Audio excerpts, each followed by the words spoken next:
Monsoon की छुट्टियां चल रही थी और एक बार मेरे पेरेंट्स किसी काम से बाहर गए हुए थे। मैं घर पर एकदम अकेला था। मेरी कॉलोनी एक बड़े से पहाड़ के ऊपर सुनसान जगह में बनी हुई है, जहां कोई आता जाता नहीं था। मैं ऐसे ही लेटकर टीवी देख रहा था जब किसी ने दरवाजा की घंटी बजाई। मैंने कोई जवाब नहीं दिया, क्योंकि नॉर्मली घर पर कोई आता जाता नहीं था। अगर मेरी फैमिली होती तो खुद ही दरवाजा खोलकर अंदर आ जाती। दूसरी बार भी घंटी बजाई, लेकिन मैंने ध्यान नहीं दिया।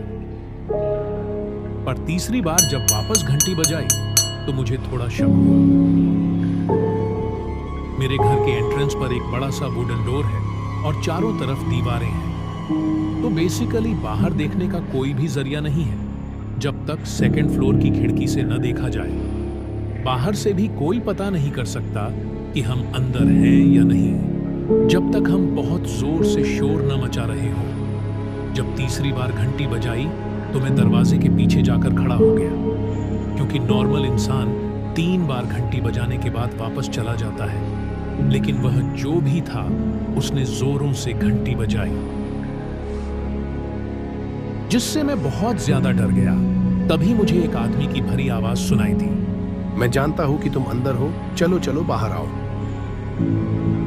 उसकी आवाज सुनकर मेरा दिल जोरों से घबराया। मैं यही सोच रहा था कि इस आदमी को कैसे पता चला कि मैं अंदर हूं। एक लंबी खामोशी के बाद वह वहां से चला गया, लेकिन फिर भी मेरे अंदर इतनी हिम्मत नहीं थी कि मैं दरवाजा खोलकर बाहर देख पाऊं। मैंने उसके बाद मम्मी पापा को फोन किया और उनसे पूछा कि क्या कोई घर आने वाला था।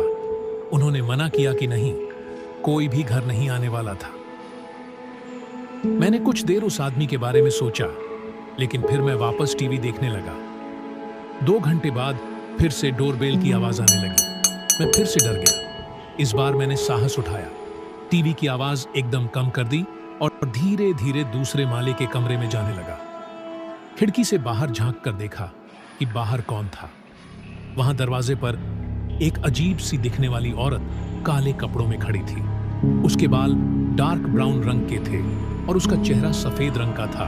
बस मुझे चमकते लाल होंठ और बेहद डरावनी हंसी दिखाई दे रही थी। उसके साथ एक लंबा सा आदमी खड़ा था। उसने भी काले रंग का ड्रेस पहना हुआ था। उसके चेहरे पर घाव के निशान थे, लेकिन मुझे उस आदमी से इतना डर नहीं लग रहा था जितना उस औरत को देखकर लग रहा था। वह मेरे दरवाजे के सामने अपने चेहरे पर एक बेहद डरावनी हंसी लिए खड़ी थी। कुछ देर तक जब मैंने दरवाजा नहीं खोला तो वह वहां से वापस जाने लगी। वह आदमी भी उसके पीछे पीछे चला गया। उस रात मैं सो ही नहीं पाया। दरअसल मुझे कई रातों तक ऐसा ही लगता रहा कि वह मेरे खिड़की के पास खड़ी है और मुझे घूर कर देख रही है। मुझे आज तक नहीं पता चला कि वह औरत और वह आदमी कौन थे। क्या पहली बार भी घंटी उन्होंने ही बजाई थी? आपको क्या लगता है कि वह लोग कौन थे? कमेंट में बताइए। और आपको हमारी यह कहानी अच्छी लगी तो हॉन्टेड फ्राइडे को सब्सक्राइब कीजिए।